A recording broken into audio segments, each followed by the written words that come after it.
Hi weavers, welcome to Rajesh లెక్కలు. ఈరోజు మనం చెప్పుకునే టాపిక్ ఏంటంటే క్లాసిఫికేషన్ ఆఫ్ డేటా అండి. అసలు ఈ క్లాసిఫికేషన్ అంటే ఏంటి ఫస్ట్ ఇది తెలుసుకోండి.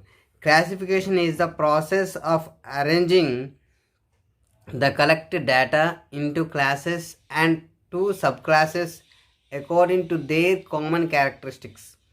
Classification is the grouping of related facts into classes. అంటే దీంట్లో ఒక వర్గీకరణలు, మనం తెలుగులో చెప్పుకోవాలంటే వర్గీకరణలు. ఫర్ సపోజ్ ఇక్కడ ఎగ్జాంపుల్ చూడండి, sorting of letters in post office. Example, ఇప్పుడు ఒక పోస్ట్ ఆఫీస్లో మనకి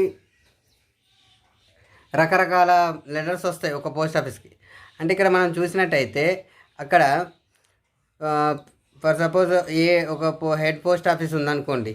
ఏంటది, హెడ్ పోస్ట్ ఆఫీస్ నుంచి ఏ విలేజెస్కి, ఈ విలేజ్కి ఇది, ఈ విలేజ్కి ఇది అని అక్కడ లెటర్స్ అనేవి డిస్ట్రిబ్యూట్ చేస్తారు కదా, సార్టింగ్ చేస్తారు కదా, అది అలాంటి వాటిని అన్నమాట. దాన్ని మనం క్లాసిఫికేషన్ కింద తీసుకుంటాం. ఇలాగనే క్లాసిఫికేషన్ ఆఫ్ డేటా అంటే దాని వర్గీకరణలు, సింపుల్గా తెలుగులో చెప్పాలంటే వర్గీకరణ. దాని నుండి మనకి టైప్స్ ఆఫ్ క్లాసిఫికేషన్స్ అని ఉన్నాయి. చూడండి, టైప్స్ ఆఫ్ క్లాసిఫికేషన్లో మనకి 4 టైప్స్ ఉన్నాయి. There are 4 types of classification. They are, ఒకటి వచ్చేసి జియోగ్రాఫికల్, ఏరియా వైజ్, అంటే మనకి కంట్రీస్ కావచ్చు, స్టేట్స్ కావచ్చు, డిస్ట్రిక్ట్స్ కావచ్చు, సిటీస్ కావచ్చు, విలేజెస్ కావచ్చు, ఏదైనా కూడా. రెండే రాసాను, సిటీస్ అండ్ డిస్ట్రిక్ట్స్ అని. మనం కంట్రీస్ని డివైడ్ చేసినా, ఎలా స్టేట్స్ని డివైడ్ చేసినా కూడా ఒక ఏరియా వైజ్ తీసుకుంటాం, జియోగ్రాఫికల్. నెక్స్ట్ క్రానలాజికల్, అంటే ఇది time to time, on the basis of time, అంటే కాలానుక్రమంగా. Qualitative, according to some attributes, గుణాత్మకమైనది. Quantitative, in terms of magnitude, పరిమాణం. ఇక్కడ మనకి దీంట్లో నుండి ఒక క్వశ్చన్ వచ్చింది, ఒకసారి చూద్దాం. మనం లాస్ట్ టైం ఏఎస్ఓ పేపర్ అడిగినప్పుడు, ఆ ఏఎస్ఓ పేపర్ అడిగిన దాంట్లో మనకు ఒక క్వశ్చన్ ఉందండి. ఆ క్వశ్చన్ మీకు చూపిస్తాను. మనం చెప్పుకునే దాంట్లో కవర్ అవుతున్నాయా లేదా అనేది ఒకసారి జాగ్రత్త చూడండి. ఇంకా చూడండి, when the data are classified on basis of time, then it is known as, time to time కి వచ్చేది ఏంటిది, క్రోనాలజికల్ క్లాసిఫికేషన్.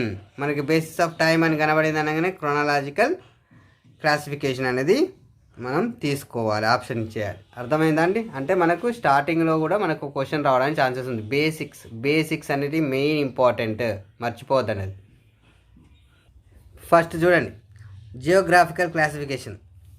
జియోగ్రాఫికల్ అనగానే మీకు ఏమని చెప్పిన, సమ్ ఏరియా వైజ్ వాటిని డివైడ్ చేయాలి.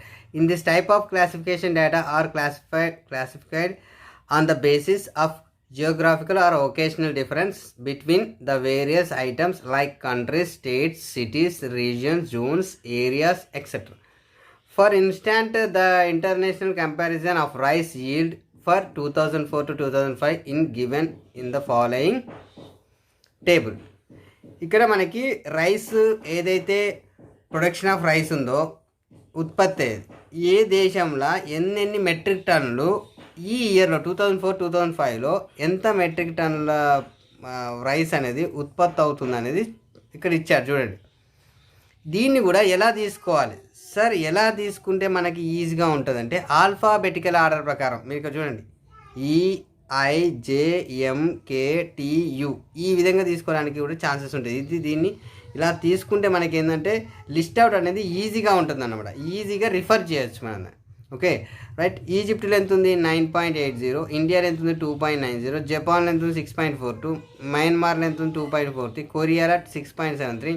థాయిలాండ్లో 2.63. యూఎస్ఏలో 7.83. దీన్ని యావరేజ్ చేస్తే మనకు వచ్చేది 5.53 వచ్చిందండి.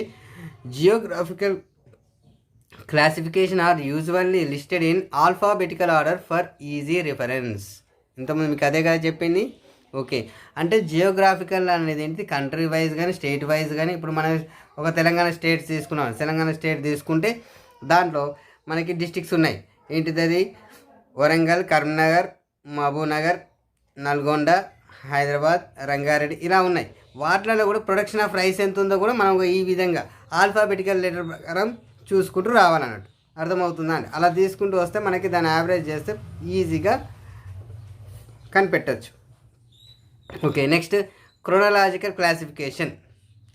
When data are observed over a period of type of classification. ఇక్కడ చూడండి, ఏ పీరియడ్ ఆఫ్ టైం అని ఇక్కడ ఇచ్చిందని అనగానే మనకేంటిది chronological classification. Okay, chronological classification is known as chronological classification. For example, we may present the figures of population or production, sales etc. as follows. ఇక్కడ చూడండి, నేను మీకు ఎగ్జాంపుల్ చూపిస్తాను, క్లియర్గా అర్థమవుతుంది. ఇక్కడ చూసినట్టయితే population of India from 1951 to 1971 క్రోర్స్లలో ఎంత ఉండే? 1951లో 36.11 crores, 1961లో 43.92, 1971లో 54.82. అంటే మనకి ఇంక్రీజింగ్ అవుతుంది. 10 yearsకి ఒకసారి పాపులేషన్ కనుక కౌంట్ చేసినట్టయితే మనకి ఈ విధంగా ఉందన్నట్టు. Time series are usually listed in chronological order, normally starting with the earliest period. Okay, ఇది టైం పీరియడ్ని మనం క్రోనలాజికల్ ఆర్డర్గా తీసేసుకున్నాం. రైట్, క్వాలిటేటివ్ క్లాసిఫికేషన్ ఇది కొంచెం థియరీ జాగ్రత్తగా వినండి, ఎందుకంటే ఇవన్నీ మీరు మోర్ ఎగ్జాంపుల్స్ చూస్తే తప్ప మీకు ఇక్కడ క్లియర్గా అర్థం కాదు. కొంచెం జాగ్రత్తగా వినండి అమ్మా. In qualitative classification data are classified on the basis of some attribute or quantity such as sex, colour of hair, literacy, religion etcetera. Okay, the point to note in this type of classification is that the attribute under study cannot be measured. Okay, మనం ఏ విధంగానైతే వీటిని measure చేయాలి అనేది దానికి వచ్చేస్తే, one can only find out whether it is present or absent in units of the population under study. For example, ఇక్కడ example చూస్తే మీకు క్లియర్గా అర్థమవుతుందండి. For example, if the attribute under the study is population, one can find out how many persons are living in urban area, how many persons in rural area,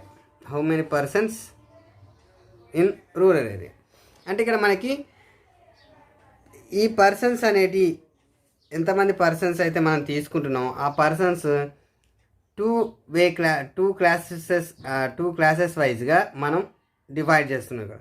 Thus, when only one attribute is studied, two classes are formed, one possessing the attribute and the other not possessing the attribute.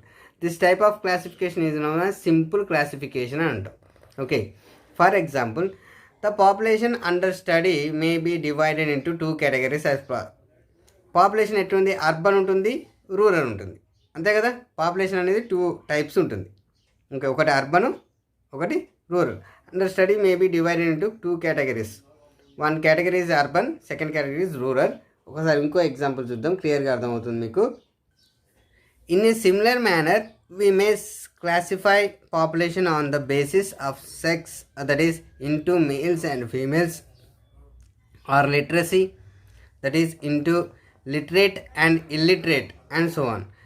The type of classification where only 2 classes are formed is also called twofold, లేదా ఏంటండి డికోటమస్ classification అంటే ద్వంద్వ వర్గీకరణ. ఇక్కడ చూడండి, పాపులేషన్ని మనం urban rural అని ఎలా డివైడ్ చేస్తాం. ఇక్కడ మేల్స్ ఫీమేల్స్, మేల్స్లో లిటరేట్ ఇల్లిటరేట్, దాంట్లో ఎంప్లాయ్ అన్ఎంప్లాయ్, ఇల్లిటరేట్లో ఎంప్లాయ్ అన్ఎంప్లాయ్. మళ్ళీ ఇక్కడ ఫీమేల్స్లో లిటరేట్ ఇల్లిటరేట్, మళ్ళీ లిటరేట్లో ఎంప్లాయ్ అన్ఎంప్లాయ్, ఇల్లిటరేట్లో ఎంప్లాయ్ అన్ఎంప్లాయ్. అంటే ప్రతి దాంట్లో కూడా మనం 2 classes అనేటివి ఖచ్చితంగా తీసుకుంటాం. ఓకేనా అండి, అర్థమవుతుందా? ఇది క్వాలిటేటివ్కి సంబంధించింది. Next quantitative classification refers to the classification of data according to some characteristics that can be measured, such as height, weight, income, sales, profit, production, etc. For example, the students of a college may be classified according to weight as follows.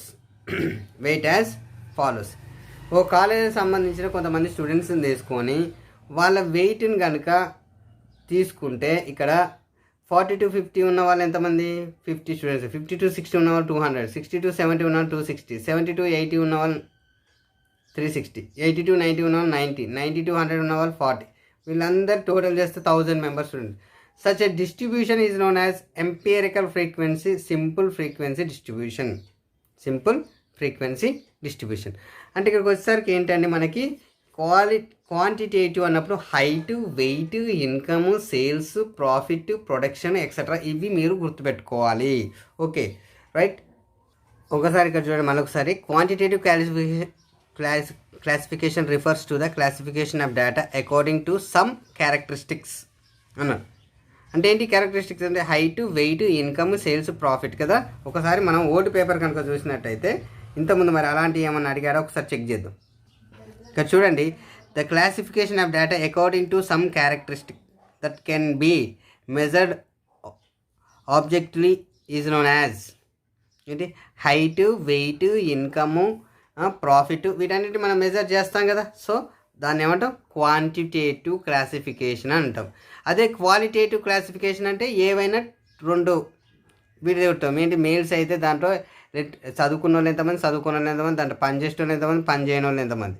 Okay right. Females అయితే చదువుకున్న వాళ్ళు ఎంతమంది, చదువుకునే వాళ్ళు ఎంతమంది, పని చేసిన వాళ్ళు ఎంతమంది, పని చేయని వాళ్ళు ఎంతమంది. Okay right. ఈ విధంగా మనం విడగొడతాం దాంట్లో. నెక్స్ట్ పాపులేషన్ ఉంటే దాంట్లో అర్బన్లో ఎంతమంది నివసిస్తున్నారు, ఇది క్వాలిటేటివ్ సంబంధించింది నేను చెప్పేదండి. రూరల్లో ఎంతమంది నివసిస్తున్నారు, ఇవన్నిటి కూడా వాటి 2 వేగా చేసేది ఏంటిది క్వాలిటేటివ్. ఇదైతే మనం మెజర్ చేసుకోవడానికి ఇక్కడ characteristic that can be measured అంటే ఇప్పుడు మనం చెప్పింది వచ్చింది కదా. సో మనం ఈ టాపిక్ నుండి మనకి 2 క్వశ్చన్స్ కవర్ అయినాయి. ఓకేనా అండి.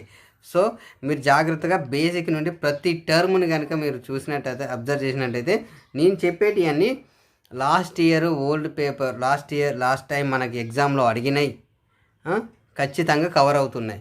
జాగ్రత్తగా బేసిక్ నుండి ఎండింగ్ వరకు వీడియోని స్కిప్ చేయకుండా మీరు చూడండి. ఇంతకుముందు మనం పేపర్లో చూసాం కదా, మనకి ఇంతకుముందు ప్రీవియస్ పేపర్లో వచ్చినాయని చెప్పాం కదా.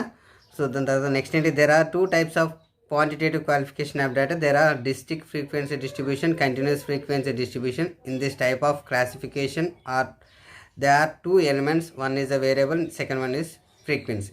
అంటే దీని తర్వాత మనకు వచ్చే టాపిక్స్ ఏంటంటే discrete frequency distribution, continuous frequency distribution, variable frequency. First variable అంటే ఏంటిది, ఫ్రీక్వెన్సీ అంటే ఏంటిది, దాని తర్వాత డిస్క్రీట్ ఫ్రీక్వెన్సీ, కంటిన్యూస్ ఫ్రీక్వెన్సీ గురించి నెక్స్ట్ క్లాస్లో చూద్దాము.